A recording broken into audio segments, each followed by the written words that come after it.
Pernahkah Anda membayangkan bagaimana kondisi bisnis Anda 5 tahun ke depan? Akan jadi seperti apa?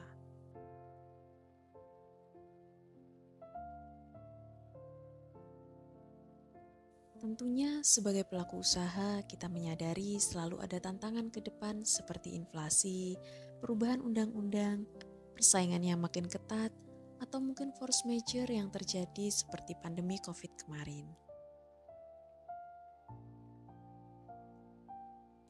Tanpa perencanaan yang baik, hal-hal tersebut dapat membuat bisnis kita tidak berkembang, bahkan merugi.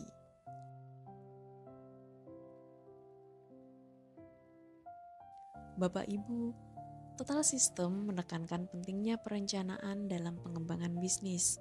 Kami percaya kondisi kita saat ini karena keputusan yang kita buat kemarin, dan masa depan kita akan dibentuk dari apa yang kita putuskan hari ini.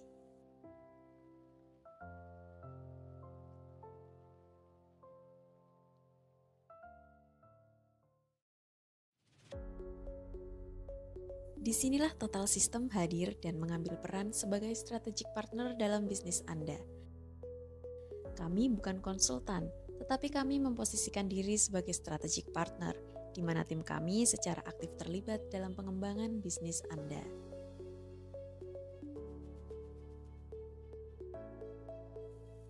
Dari menangani bisnis yang merugi sampai berhasil mendapatkan keuntungan, meningkatkan kualitas manajemen dan merubah sistem kerja one man show atau Superman menjadi super team yang powerful.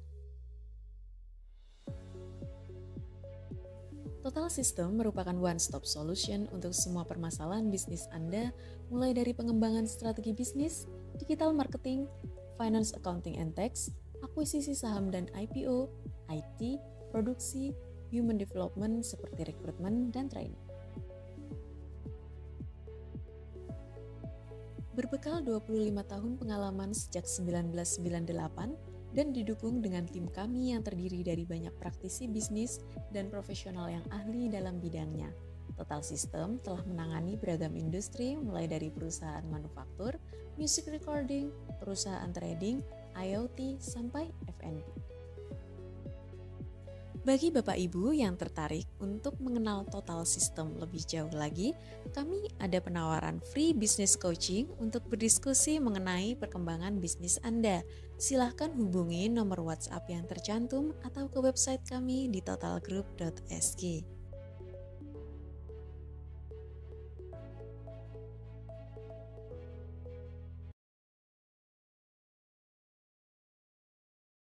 Assalamualaikum warahmatullahi wabarakatuh. Selamat malam Bapak Ibu, teman-teman sekalian. Salam sejahtera bagi kita semua. Apa kabar Bapak Ibu dan teman-teman? Semoga kita semua senantiasa diberkahi dengan kesehatan dan kesuksesan. Saya Rusiama, pembawa acara pada malam hari ini mengucapkan selamat datang pada webinar investment dengan topik initial public offering All About Fundraising yang diselenggarakan oleh PT Total System pada hari ini Kamis 20 Juli 2023 secara virtual. Malam hari ini Bapak Ibu dan teman-teman akan mendapatkan pemaparan dari narasumber yang sangat kompeten di bidangnya. Expertise beliau yakni corporate finance, investment, equity valuation, dan bisnis statistik. Beliau adalah Bapak Frederick Rasali. Bapak Frederick Rasali pernah menjabat sebagai Equity Research Analyst di PT Panin Sekuritas, serta menjabat sebagai Vice President Arta Sekuritas Indonesia. Saat ini beliau fokus membantu IPO preparation untuk berbagai perusahaan. Selamat malam Pak Frederick. Ya, halo, selamat malam semuanya. Ya, oke. Antusiasme para pengusaha buat go public akhir-akhir ini kayaknya meningkat ya, Pak? Iya, makin banyak ini yang tanya-tanya juga. Ya, saya dalam bulan Juli aja nih di aplikasi tradingnya saya udah hampir tiap minggu ya ada yang IPO. Iya, kita rekor ini. Tahun ini sekarang itu di bursa lagi ada 40 company yang lagi siap 40. IPO ya. Itu luar biasa banyaknya. Baik. Nah, saya harap Bapak Ibu dan teman-teman pada webinar ini dapat aktif bertanya, mumpung ada narasumbernya ya, dan bisa ditanya-tanya nih gratis. Dan jika terdapat pertanyaan, dapat langsung dituliskan di kolom chat Zoom dengan format nama, spasi asal, spasi pertanyaan. Nah, dan tentunya Bapak Ibu dan teman-teman sudah nggak sabar ya untuk mendengarkan materinya. Oleh karenanya, kami persilahkan Bapak Frederick Rasali untuk menyampaikan pemaparan. Baik, terima kasih. Ini saya akan share dulu ya. Oke, sudah bisa lihat untuk ini yang saya share? Sudah terlihat, Pak. Silakan. Oke, ya baik.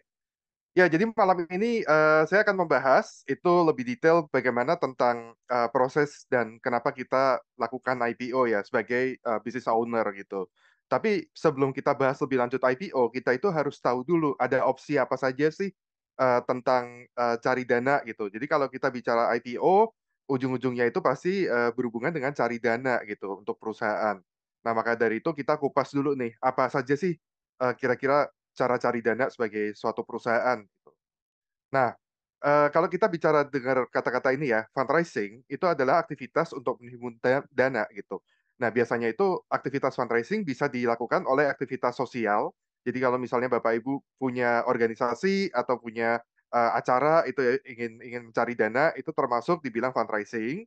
Tapi kita juga spesifik untuk perusahaan juga seperti itu. Yang dimana sumber dana itu bukanlah dari pendiri atau foundernya kalau kita bicara fundraising. Jadi kalau Bapak Ibu itu punya eh, organisasi tadi atau punya acara tadi, tapi nggak pengen self-funded, pengen dapat dari sponsor atau sebagainya, itu namanya juga fundraising, seperti itu. Nah, kalau di perusahaan itu ada dua macam fundraising.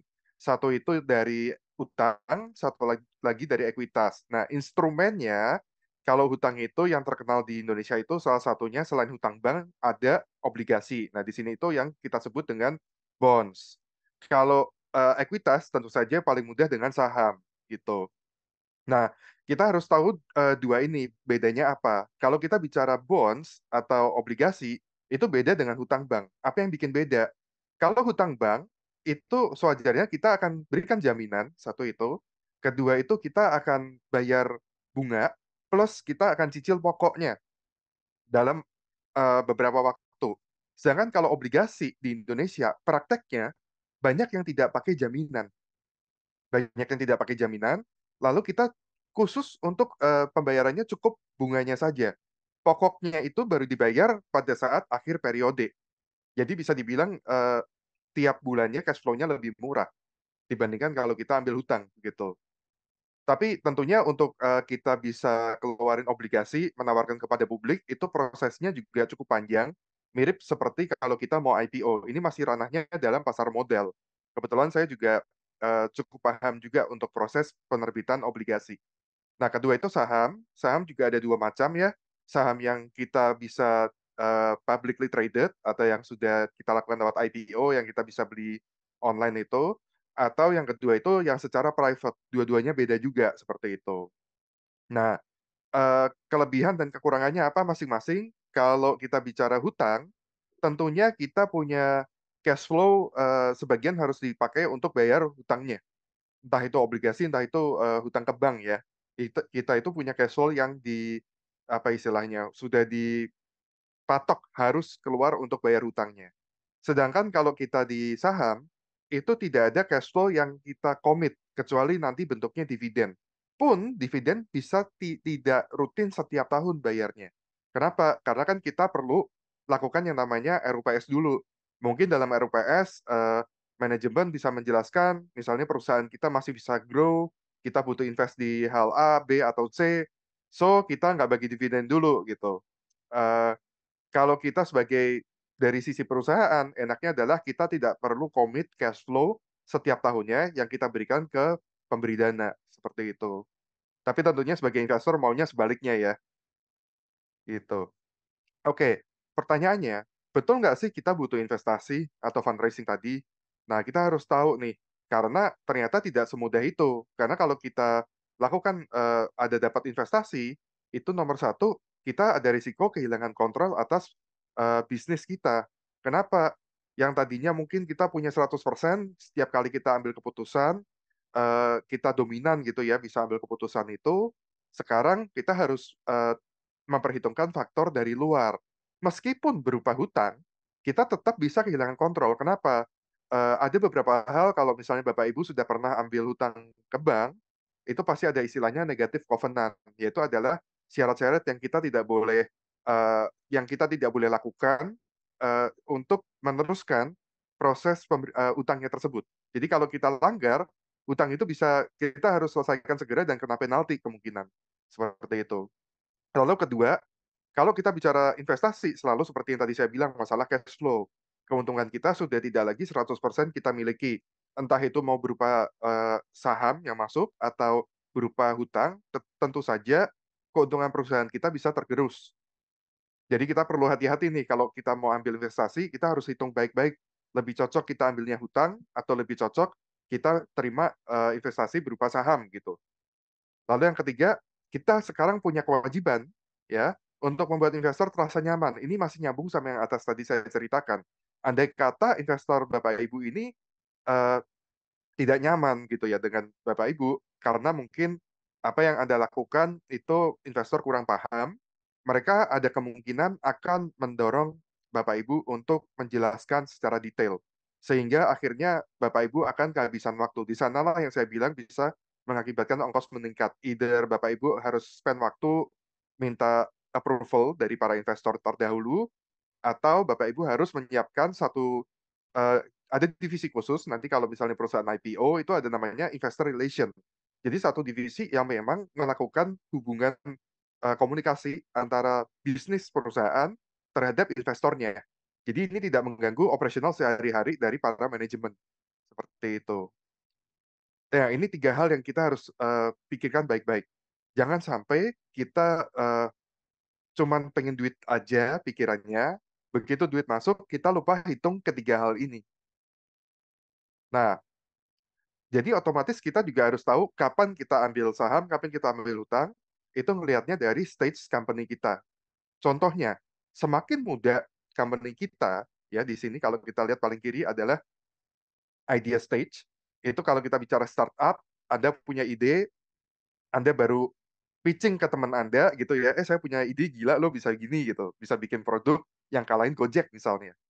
Nah, di situ kalau misalnya ada orang ingin investasi dari ide Anda, mereka bisa mendapatkan ekuitas yang cukup tinggi. Kalau bisa dilihat di atas nih ada tulisan 100% of nothing.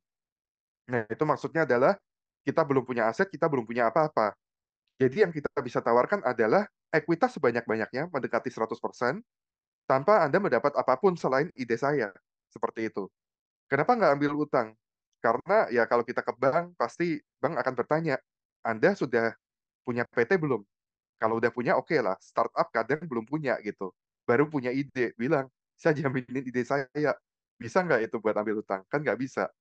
Let alone obligasi, tingkatnya lebih tinggi lagi gitu. So, awal-awal itu lebih cocok kita negosiasinya di saham, tapi di sisi lain, semakin mature perusahaan kita di sebelah kanan, ya, semakin dengan value yang sama, kita hanya memberikan saham lebih sedikit ke investor. Nah, ini tricky. Jadi kita maunya kan sebetulnya kalau sebagai business owner, sesedikit mungkin saham yang keluar, dapat duitnya sebanyak-banyaknya. Idenya kan begitu. Tapi in reality tidak semudah itu. Karena ya seperti yang di sini dilihat, di paling kiri, orang belum percaya karena bisnis kita belum proven. Yang di paling kanan, bisnis kita udah proven. Dan disitulah baru kita bisa punya bargaining power buat negosiasi gitu. Nah, along the way, jadi yang paling susah itu adalah di tengah-tengah. Pada saat Anda belum sangat besar, sehingga Anda itu masih bergantung pada investor-investor yang cukup besar, tapi di sisi lain Anda harus juga memikirkan bagaimana supaya operational bisnis Anda tetap jalan gitu. Barulah ujung-ujungnya biasa setelah bisnis kita besar, kita IPO-kan. Biasanya seperti itu. Nah, jadi kalau kita udah decide nih mau cari investor, apa sih yang sebetulnya investor lihat? Nah, kita harus tahu 5 hal ini. Satu, tentunya namanya bisnis itu kita selalu pengennya profitable. Bisnis itu harus cuan, gitu. Kalau bisnis nggak profitable, kita nggak usah bicara, gitu. Kedua, itu yang dibilang scalability. Maksudnya apa? kalau bisnis kita itu profitable, tapi kalau dikasih dana lebih banyak, ternyata kita tidak bisa menggunakan dana itu supaya bisnis kita lebih besar lagi, dan it's not scalable. Itu susah buat kita cari investor. Nah, contoh nih, misalnya Bapak Ibu punya bisnis apa ya, eh, gerobak nasi goreng lah, Bapak Ibu sendiri yang masak gitu. Nasi gorengnya pokoknya enak, terkenal gitu. Nah, tapi begitu ada orang datang, bisa nggak saya kasih kamu 1 M, bikin gerobak nasi goreng yang sebanyak-banyaknya yang ada di Indonesia.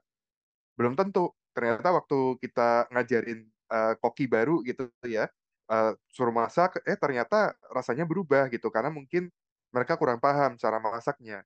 Dan this business is not scalable. Itu hanya contoh ya, walaupun in the reality kita bisa juga tingkatkan scalability dari bisnis gerobak sebetulnya. Cuman it's not that easy maksudnya. Dibandingkan kalau misalnya Bapak Ibu itu punya lahan yang dipakai untuk farming misalnya.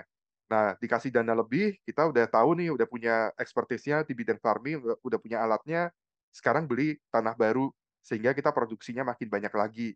Itu adalah scalability. Next, itu leadership. Jadi setelah kita bicara bisnis modelnya oke, profitable, yang dilihat adalah dari bisnis leadership-nya.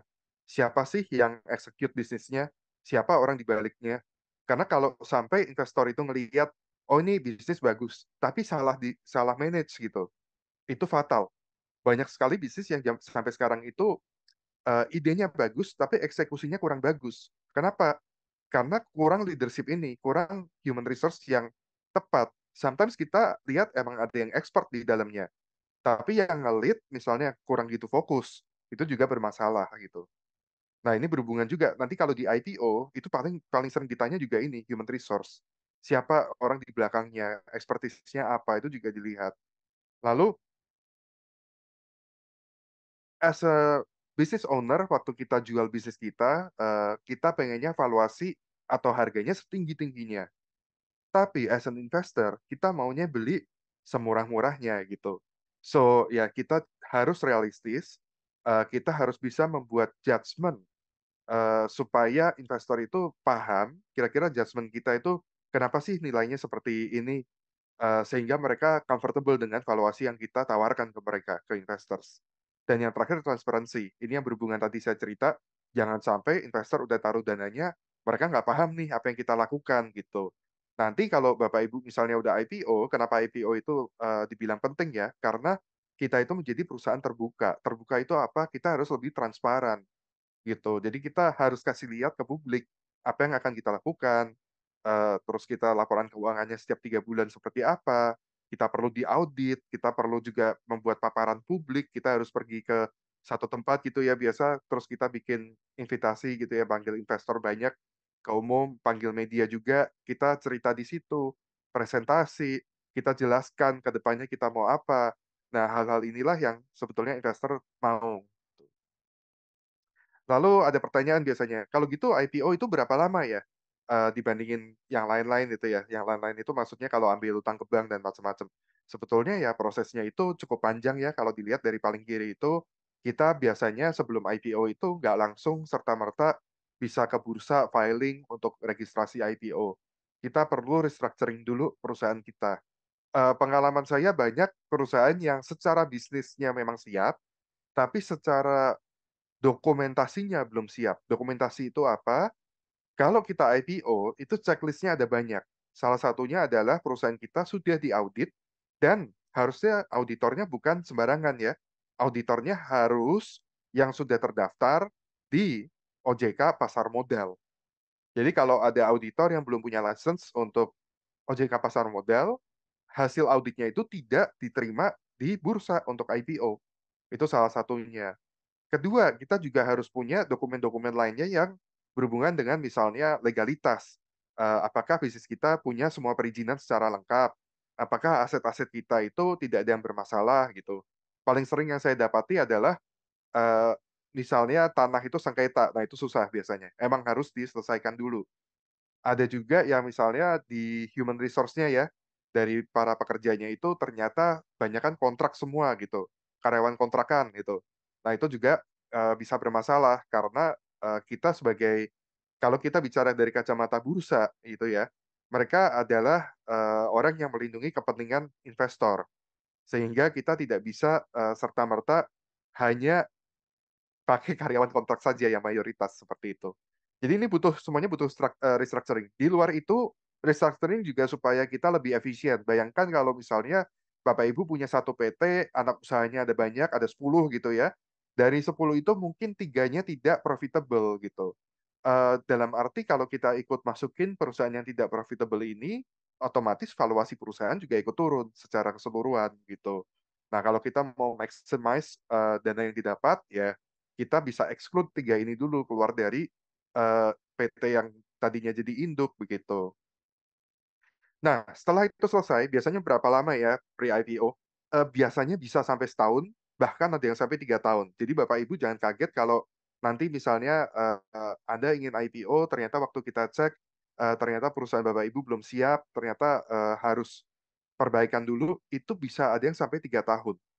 Jangan kaget. Eh, Lebih baik begitu daripada kita buru-buru, ternyata sudah bayar ini itu ya untuk masuk ke preparation-nya ke bursa, dan pada akhirnya kita failed, ditolak gitu. Biasanya banyak yang pengennya cepat, tapi ya namanya kita udah tahu apa yang bursa mau, OJK mau, ya mendingan kita ikutin mereka dulu gitu. Nah, habis selesai dari preparation, kita itu filing namanya registrasi satu. Itu masuk ke preparation. Ada due diligence. Due diligence ini apa? Kita akan diperiksa oleh yang tadi ya, bursa, OJK, dan sekuritas juga untuk semua data-data yang kita sudah siapkan waktu restructuring. Nanti setelah itu baru mereka akan memberikan surat tanggapan. Ada pertanyaan lebih lanjut, misalnya angka auditnya seperti apa. Menurut OJK misalnya, oh ini angka auditnya sepertinya ada yang janggal. Auditor yang tadi audit kita akan dipanggil lalu diminta kertas kerjanya dan disuruh menjelaskan. Nah ini yang masalah kalau misalnya auditornya kadang ada yang dibayar supaya cepet gitu ya. Kadang mereka skip some part, nggak dikerjain, yang penting ya udahlah nih kayaknya nggak akan ditanya, ternyata ditanya gitu. Nah ini bisa jadi masalah juga. Nah itu di due diligence. Next-nya adalah equity story ini ya, atau investment thesis. Setiap kali Anda menawarkan eh, investasi ke calon investor, tentunya Anda harus memikirkan apa yang bisa kita lakukan untuk mengembangkan bisnis ini. Jadi jangan sampai waktu ditanya Anda ingin apa IPO, pengen IPO aja, jangan sampai itu. Kita harus jelas. Oh kita misalnya ingin grow our company, grow-nya seperti apa? Misalnya tadi yang nasi goreng gitu ya, gerobaknya mau diperbanyak misalnya, atau kita mau bikin central kitchen, kita mau mulai hire orang untuk siapin bumbu-bumbunya sehingga gerobak-gerobak ini yang kalau buka tiap pagi kita bisa kirimin nih bumbunya langsung. Jadi kalau misalnya mereka masak, mereka juga udah tahu nih pakai bumbu itu rasanya nggak berubah, contohnya gitu. Those are equity story atau investment thesis. Ini kalau diinvest, kita bisa lebih gede lagi gitu. Dan berikutnya ada IPO transaction structure. Ini kita penentuan harga per lembar sahamnya. Berapa lembar yang kita lepas, berapa persen kepemilikan yang mau kita berikan ke publik gitu ya. Nanti akan saya bahas lebih detail. Research report ini juga kewajiban. Jadi nanti Bapak Ibu juga kalau misalnya mau IPO, research report ini yang dimaksud adalah equity research report. Jadi kalau misalnya sekuritas biasanya itu akan yang mau bantu IPO akan nulis research reportnya gitu. Lalu valuasinya. Ini akan di-challenge juga oleh OJK dan bursa. Jadi kita tidak bisa IPO misalnya, oh cari dana 10 atau 50 M gitu. Eh, Nilainya cuma 10% dari total saham kita misalnya. Nanti ditanya, dasarnya apa gitu. Nah itu ada di valuation. Kalau sampai kita tidak bisa menjelaskan ini, bursa biasanya akan tolak gitu. Nah, kalau ini semua sudah, itu ada 2 registrasi ya. Tadi yang saya cerita, registrasi pertama itu kasih data-data, mereka lakukan due diligence. Registrasi 2 itu tanya jawab sampai selesai. Nah, begitu selesai, kita masuk ke fase marketing. Di masuk fase marketing inilah, Anda nanti akan melakukan yang namanya roadshow, keliling. Keliling, ketemu mungkin lewat sekuritas-sekuritas yang kita pilih, untuk bekerja sama, kita do namanya public expose di depan para investors gitu. Di situ investor akan lakukan tanya jawab, akan pengen tahu lebih detail tentang perusahaannya dan kita juga harus sudah siap dengan presentasi dan juga harga saham kita. Setelah itu baru masuk masa book building. Jadi kalau Bapak Ibu di sini yang suka ikut IPO saham, ada buka e-IPO, nah itu masa book building namanya. Setelah book building selesai, kalau sukses, kita akan listing. Yang ini enak nih, paling enak listing. Ke bursa, kita pencet bel pagi-pagi itu jam 9, nanti terus masuk ke TV.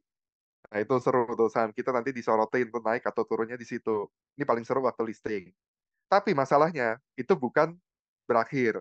IPO itu, setelah listing, itu baru mulai. Karena setelah kita listing, itu PR kita makin banyak. Kenapa? Satu, kita harus punya divisi investor relation. Jadi, apa yang terjadi nanti kalau misalnya media ingin tanya jawab dengan perusahaan Anda? Kalau Anda tidak bisa allocate waktu atau tidak bisa respon, nanti lama-lama dari bursa kita akan dapat notes, akan dikirimin surat, namanya perusahaan TBK kok nggak mau jawab nih gitu ke publik. Jadi ini bukan perusahaan TBK dong, nggak terbuka gitu, sepertinya tertutup. Itu satu. Kedua, setiap 3 bulan kita harus kirim laporan keuangan ke bursa. Nah ini yang masalah juga. Kadang ada perusahaan pikirnya, udah IPO santai. Divisi finance-nya kurang kuat gitu. Jadi mereka nggak bisa tepat waktu. Kalau kita terlambat submit ke bursa, per harinya kita kena denda. Itu kalau saya nggak salah ingat itu 1 juta per hari. Jadi ya lumayan juga gitu. Terus ketiga ya kita PR kita adalah sebagai perusahaan TBK itu akan disorot oleh media. Jadi everything we do setelah IPO ada kemungkinan bisa disorot oleh media seperti itu. Biasanya ada beberapa perusahaan yang sampai hire professionals untuk konten media. Jangan sampai konten-kontennya media itu menjatuhkan gitu. Itu ada juga seperti itu.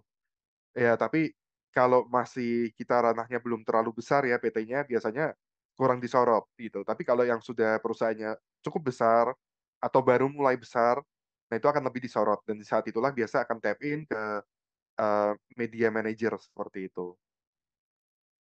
Nah, kalau kita bicara restructuring, apa sih yang kita bahas? Ada 5 hal. Satu itu kecukupan modal. Ini nanti saya bahas lebih detail. Jadi intinya kalau kita IPO itu kita harus punya kalau modal di setor itu harus ada minimumnya. Kita nggak bisa serta-merta asal IPO gitu. Itu ada hukumnya juga di situ. Kedua, masalah legalitas. Jangan sampai kita punya tadi yang saya cerita ya, misalnya ada legalitas belum beres ya, kita rapikan semua sebelum kita maju gitu ya. Terutama misalnya dari masalah tanah, jangan sampai tanah kita masih sengketa gitu misalnya. Atau bisnis kita izinnya belum lengkap atau mungkin izinnya ada yang mau jatuh tempo gitu ya, udah mau habis. Misalnya Anda punya tambang waktu itu, tambangnya memang umurnya tinggal sedikit lagi, cuma 2 atau 3 tahun. Nah itu jangan sampai hal itu terjadi. Berikutnya ada juga proses akuntansi, ini yang saya tadi cerita, jangan sampai juga Anda waktu udah maju, ternyata akuntan Anda itu belum siap. Sehingga waktu diminta data oleh auditor misalnya, datanya tuh berubah-ubah terus angkanya gitu. Ini juga bahaya, jadi harus disiapkan juga. Kita paling cermati adalah rencana bisnis dan investment thesis, kita harus siapkan dulu jauh-jauh hari. Terakhir adalah susunan organisasi, karena ini ada syaratnya. Syarat untuk IPO itu harus punya dua direktur dan 2 komisaris, di mana minimum 33% dari jajaran direksi dan komisaris itu ada yang independen. Nah, seperti itu. Jadi jangan sampai kita belum siap juga susunan organisasinya gitu. Misalnya kita udah semuanya beres, waktu maju direksi kita kurang nih. Karena kepepet kita asal ambil yang dari dalam kita naikin. Nggak bisa juga. Karena tidak semuanya independen gitu. Harus ada yang independen. Nah, tadi hubungannya sama modal adalah 3 papan IPO. Pada saat nanti Anda mau IPO itu ada papan utama dan papan pengembangan. Ini aturan transaksinya papan akselerasi ini aturan transaksinya berbeda harusnya, salah tulis saya. Nah, maksudnya mirip dan berbeda bagaimana? Aturan transaksinya papan utama dan pengembangan, itu kalau dari broker itu ada kode broker itu apa, ada kode-kodenya tuh untuk transaksi. Papan utama dan pengembangan itu satu kode pakainya. Jadi mereka itu juga auto reject atas, auto reject bawah, kalau tradingnya itu sama semuanya. Kalau akselerasi itu jauh lebih terbatas. Jadi otomatis artinya apa? Papan akselerasi ini papan paling kecil. untuk maksudnya untuk modalnya itu paling kecil. Tapi papan ini justru paling terbatas gerakannya. Jadi kita kalau mikir mau IPO itu tergantung size perusahaan kita. Kalau size kita nanggung, sekalian kita masuknya papan pengembangan, jangan akselerasi. Akselerasi memang gampang untuk masuk IPO-nya ya. Eh, Teorinya begitu, tapi in reality akhir-akhir ini OJK lagi dan bursa lagi ketat sama papan akselerasi. Karena banyak yang habis IPO harganya drop terus, nggak pernah naik lagi gitu. Makanya diperketat. Kedua juga seperti tadi saya bilang, kok bisa ini sampai mereka harganya drop? Ya karena peminatnya juga nggak banyak. Karena aturannya juga berbeda seperti itu. Nah, syaratnya seperti apa? Kalau Anda di papan utama itu harus diaudit 3 tahun tanpa modifikasi, jadi nggak ada disclaimer selama 3 tahun. Modal disetor minimum itu 250 miliar, modalnya aja. Nah, ini kenapa bintang? Karena ada syarat-syarat lain yang bisa kita penuhi bila permodalan kita tidak sampai 250. Salah satunya misalnya seperti pendapatan. Nah, pendapatan itu selama 2 tahun berturut-turut harus 1 triliun seperti itu. Ada lagi yang misalnya dari operating profit. Nah, itu angka-angkanya saya kurang gitu hafal, tapi ada syarat di luar permodalan. Hanya saja kalau kita menggunakan syarat yang di luar permodalan, kita juga diatur ininya berapa persen saham yang kita lepas. Jadi semakin jauh dari target permodalan, minimum lepas kepemilikan saham kita ke publik makin besar. Seperti itu. Ini juga jumlah pemegang sahamnya setelah IPO itu 1.000, jadi bukan sebelumnya, setelah IPO itu 1.000 minimumnya. Free float ini yang tadi saya bilang, misalnya kita mau lepas berapa persen ke pasar, itu minimum 10%. Ini assuming Anda menggunakan permodalan yang 250 miliar. Di luar itu mungkin di atasnya, seperti itu. Nah, jumlah lembar sahamnya. Jadi nanti kalau Anda menentukan harga, minimum harus ada 300 juta lembar saham yang ada di publik. Seperti itu. Maaf, saham di portable, bukan di publik. Yang totalnya semua ya, portable plus itu.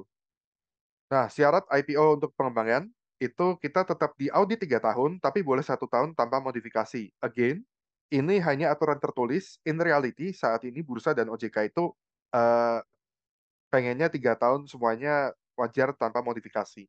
Karena yang terakhir itu banyak yang IPO dan ujung-ujungnya ceritanya tragis gitu. Dari sisi perusahaan juga tragis, dari sisi investornya juga tragis. Lalu kalau IPO di papan pengembangan, modalnya minimum adalah 50 miliar. Jadi cukup jauh ya, kalau sebelumnya 250, ini 50. Syaratnya yang lain juga sama, dari revenue, dari operating profit, itu juga dilihat semua. Kalau misalnya kita tidak punya permodalan sampai 50, lalu juga pemegang sahamnya setengahnya saja, 500 pihak aja setelah IPO. Free float-nya juga sama, minimum 10%. Jumlah lembar saham itu minimum 150 juta lembar. Jadi bisa dibilang setengahnya lainnya. Tapi modalnya seperlimanya saja dari papan utama. Next, untuk papan akselerasi ini paling enak sebetulnya, paling simple. Kenapa? Perusahaan belum setahun pun kita audit, itu boleh. Asalkan 1 tahun itu tanpa modifikasi. Bisa juga kalau perusahaan 3 tahun jalan, 2 tahunnya itu diaudit ternyata tidak ternyata disclaimer, tapi 1 tahun terakhirnya itu tidak ada disclaimer, itu juga bisa mengajukan. Tapi realitinya sama lagi. Saat ini bursa dan OJK ketat gitu. Jadi biasanya mereka maunya at least 2 tahun tidak ada disclaimer atau wajar tanpa modifikasi gitu. Permodalan juga bisa kecil. Kecil itu maksudnya di bawah 50 miliar, tapi juga prakteknya walaupun ini tidak ditulis ya, banyak yang bicara itu di level 10 miliar. Jadi kalau Anda biasanya di bawah 10 miliar modalnya, itu kemungkinan untuk IPO di papan akselerasi pun susah seperti itu. Dan setelah IPO minimum harus ada 300 nama ya yang pemegang sahamnya. Free float-nya minimum 20% dan jumlah lembar sahamnya terserah kita seperti itu. Nah, masalahnya walaupun kita bisa lihat papan ini, kita bisa mengajukan papan yang kita mau masuki di mana. Karena beda papan itu pengaruhnya ke tadi ya, tergantung kita eh, jenis transaksinya. Kedua juga ada kewajiban tiap tahunnya. Jadi langganan ke bursa ya, tiap tahun kita harus bayar berapa, itu ada juga. Hanya saja kalau kita bicara papan itu, meskipun kita mau yang mana, tetapi pada akhirnya bursa yang menentukan kita masuk ke papan mana. Punya aset cukup besar, modal kita cukup besar gitu ya, kita minta masuk papan akselerasi. Bursa bisa pada akhirnya bilang, Anda tidak boleh masuk ke papan akselerasi. Anda sebaiknya masuk ke papan pengembangan. Dan sebaliknya, itu bisa terjadi. Nah, kalau tadi kita udah selesai dengan permodalan, kita bicara masalah due diligence ya. Modal kita udah ada nih, kita sekarang mulai masuk ke bursanya. Apa sih yang perlu dilihat oleh eh, bursa sebelum kita bisa lanjut? Satu, kita harus punya dokumen laporan keuangan yang jelas. Laporan keuangan ini yang dimaksud yang sudah diaudit ya, di OJK pasar modal. Kedua, dokumen legal opinion. Ini kurang nih kata-katanya. Dokumen legal opinion dari lawyer atau konsultan hukum yang terdaftar juga di OJK Pasar Modal. Ketiga, kita harus punya rencana bisnis dan proyeksi keuangan, ini dari internal. Dan yang terakhir, kita harus punya valuasi perusahaan. Jadi kita mau raise fund berapa dananya, berapa persen yang mau kita lepas. Itu semuanya harus kita siapkan dalam satu dokumen. Nah, contohnya untuk valuasi dan proyeksi, itu kita perlu buat yang namanya financial modeling. Nah, untuk mensupport valuasi tadi, jangan sampai kita ditanya, perusahaan Anda mau IPO berapa? 50 miliar untuk 10%. Ditanya, dasarnya apa? Ya, nggak ada. Saya kepikirannya angkanya segitu, gitu misalnya. Itu nggak boleh. Kita harus bikin yang namanya financial modeling dulu. Karena untuk dimasukkan gitu, angka-angka yang mereka nanti kasih formnya itu udah ada nih, aset berapa, misalnya aset untuk tahun ini, angkanya berapa, lalu income-nya kita berapa, itu ada semua. Jadi kita harus punya bayangan angka-angka itu. Nah, makanya itu kita perlu buat financial modeling yang dimana ada revenue dan cost model, lalu ada proyeksinya ke depan juga yang forecasted ini ya, kalau dilihat di sebelah kanan itu 2018 dan seterusnya itu forecasted. Berikutnya juga ada rincian ya, kebutuhan apa sih gitu. Misalnya kita bilang, oh kita pakai untuk beli mesin baru, kita pakai untuk misalnya pengembangan tempat baru gitu ya. Kayak tadi nasi goreng mau buka cabang lagi, kita perlu beli gerobaknya, kita perlu hire orang lagi yang buat jalanin gerobaknya seperti itu. Itu harus dirinci dan very very detail. Very detailnya apa? Misalnya Anda bilang kita mau beli tanah baru. Ditanya, tanahnya di mana? Sekarang udah ada perjanjian jual beli belum? Sebelum transaksi gitu. Nggak perlu akta, perjanjian aja. Harganya berapa? Udah ada belum? Seperti itu. Itu semuanya ditanya sampai detail. Diminta juga dokumennya gitu. Dan terakhir kita perlu valuasi modelnya. Setelah kita bikin proyeksi semua, kita baru bisa taruh valuasinya. Seperti itu. Nah, valuasinya seperti apa? Valuasinya bisa tiga macam. Yang paling sering kita pakai itu yang market approach. Kita bandingkan dengan perusahaan lain. Misalnya, bisnis Anda mungkin Anda punya bank mau IPO misalnya, ya kita bisa bandingin dengan data-datanya Bank BCA, itu market approach. Eh, Nilai price to book value-nya BCA berapa sih? On average sekarang itu nilainya berapa price to book value perbankan gitu. Itu market approach. Next, kalau misalnya kita nggak banyak pembanding, bisnis kita cukup unik gitu ya. Misalnya kayak tadi yang gerobak nasi goreng berhasil IPO gitu. Kan saingan langsungnya belum ada nih, saya dengar sampai sekarang untuk gerobak nasi goreng yang IPO. Nah, itu kita bisa pakai income approach. Income approach itu kita fokusnya pada potensi dari pendapatan kita di masa depan, kita tarik ke sekarang. Nah, itu juga bisa. Dan yang terakhir, asset approach. Ini kenapa saya sebut terakhir, karena aset Anda sekarang berapa. Jadi kalau Bapak Ibu punya bisnis ditawarin orang investasi, nilainya dihitung dari nilai aset, ya itu sama aja Bapak Ibu dianggap bisnisnya itu nggak menguntungkan gitu, dianggapnya likuidasi gitu. Nah itu aset approach. Jadi aset Bapak Ibu sekarang berapa kita nilai, bahkan kadang di haircut itu didiskon gitu ya. Itu buat valuasinya. Nah ini yang tadi saya jelaskan tuh. Biasanya aset approach itu lebih untuk likuidasi.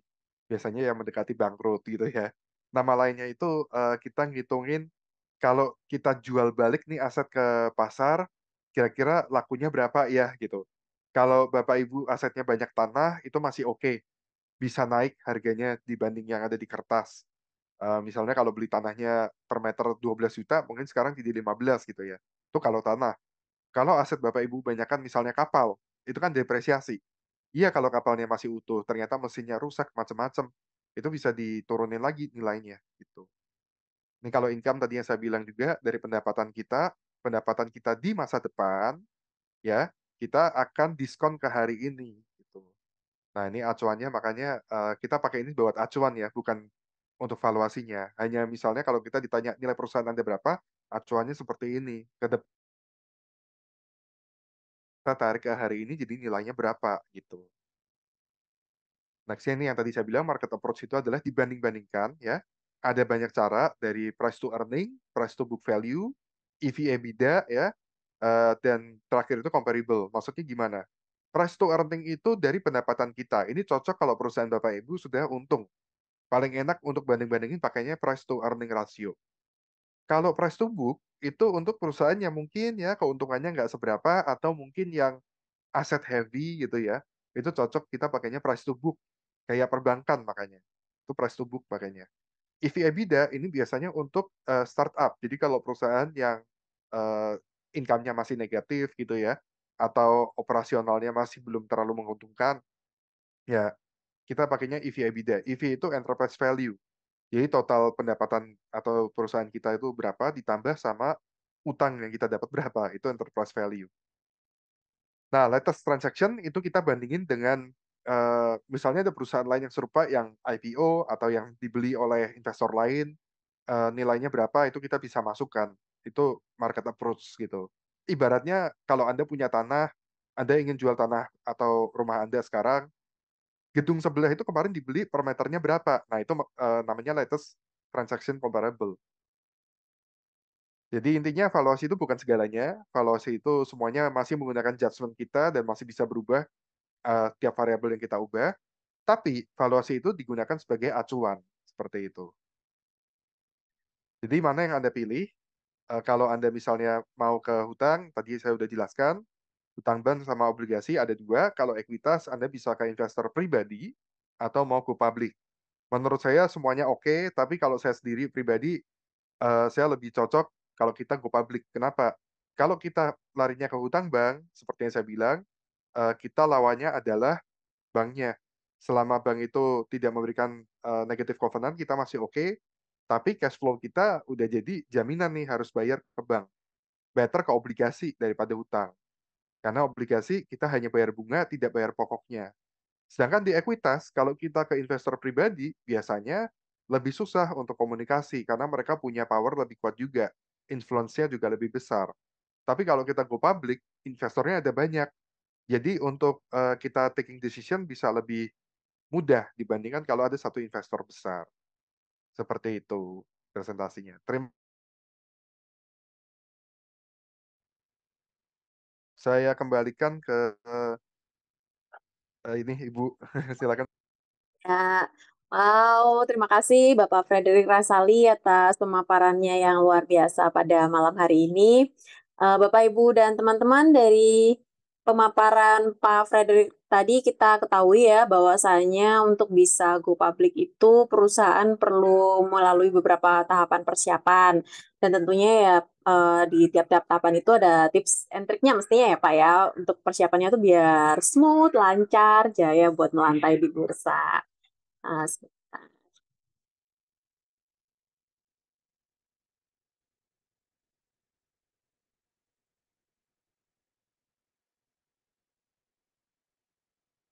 Nah, apabila Bapak Ibu dan teman-teman kesulitan dalam persiapannya, PT Total System menyediakan jasa layanan pendampingan ya. Jadi perusahaan Bapak Ibu dan juga teman-teman akan dibantu untuk persiapannya nih, mulai dari apa saja yang disiapkan agar laporan keuangannya tuh lolos audit, due diligence, dokumen-dokumennya, rencana bisnisnya, dan lain-lainnya gitu. Mungkin kita bisa ke Subscribe. Oke, terima kasih Pak Jun.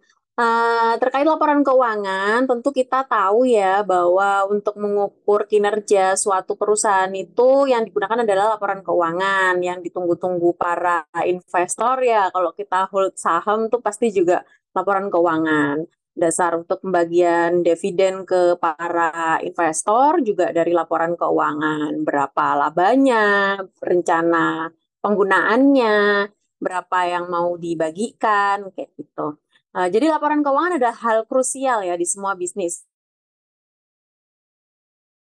Nah, kecil sayangnya masih banyak perusahaan yang kesulitan menyajikan laporan keuangan yang reliable.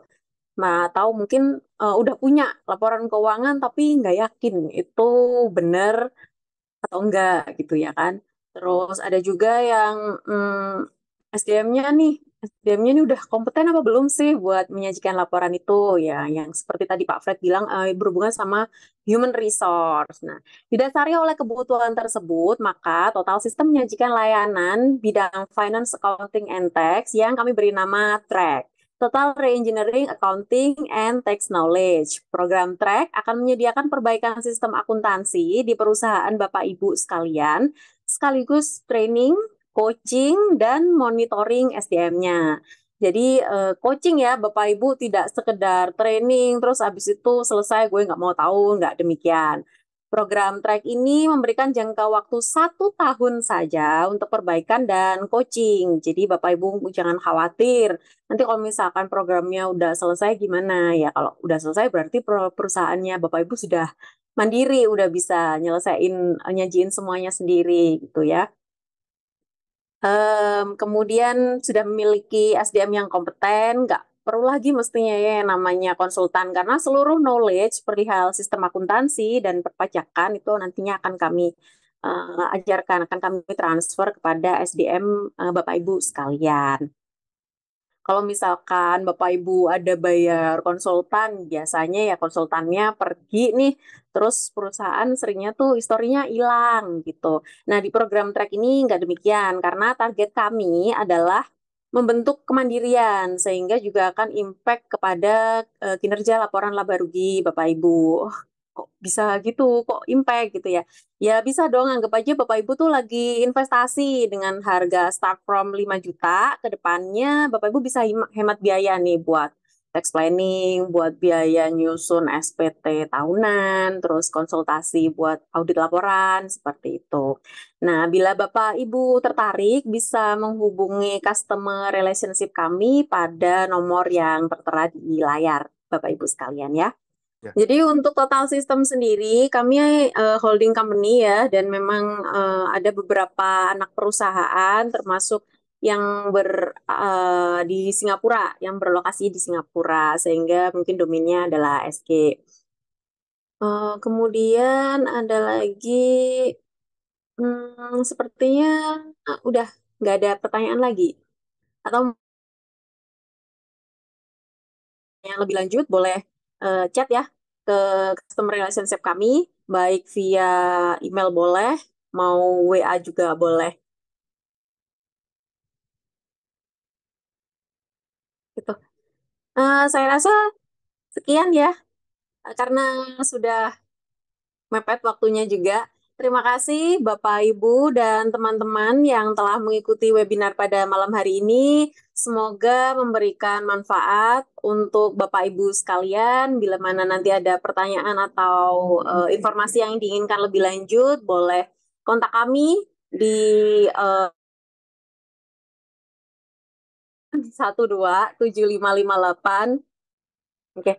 Uh, Kami izin untuk mengakhiri acara pada malam hari ini. Sampai jumpa di lain kesempatan. Salam sukses.